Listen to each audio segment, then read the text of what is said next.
Yan, hello mga mi. Yan. Ito naman po ang Nagpakulo luto na ng siya aking ng asawa. Ito po ang ulam namin for tonight. Sibuyas, kamatis, Sinabawang isda. luya. So, takpan muna natin. Antayin natin na kumulo. Habang nag-aantay, ouch! Shucks, muntika na siya masugat. Eh, nagagayat pa siya ng luya. At ayan, meron ng okra, sitaw, and siling green. And then, the kangkong. And the kalamansi. And the isda.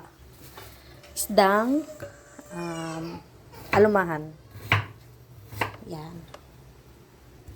So, hiwa-hiwa lang ng luya. Ayan. So, ayan. Kumukulo na siya. At, next, ayan. Lagyan na niya ng patis. Paminta. Nilagay na ang isda. Ayan. 4, 5. 5 pirasong isda. Tinakpan. Nagasa ng gulay.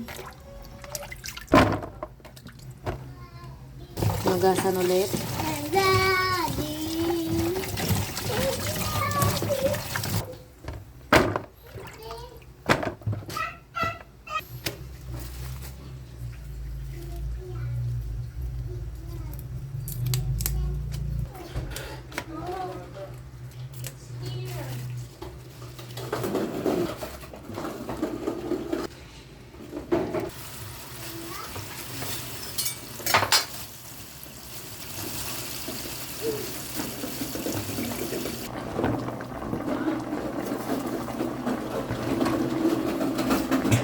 Nilagay na ang sitaw, okra, at siling green. Takpan.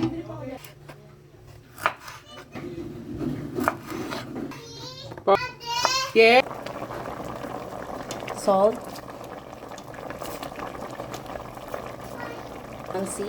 Pacham.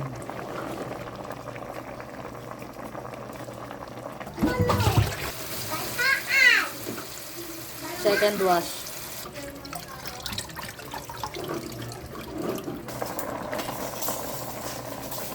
Kangkong.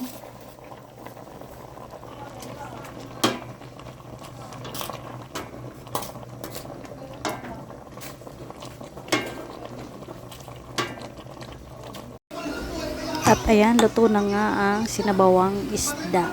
Ayan, sinundok na ang gulay. Siyempre, unahin ang gulay.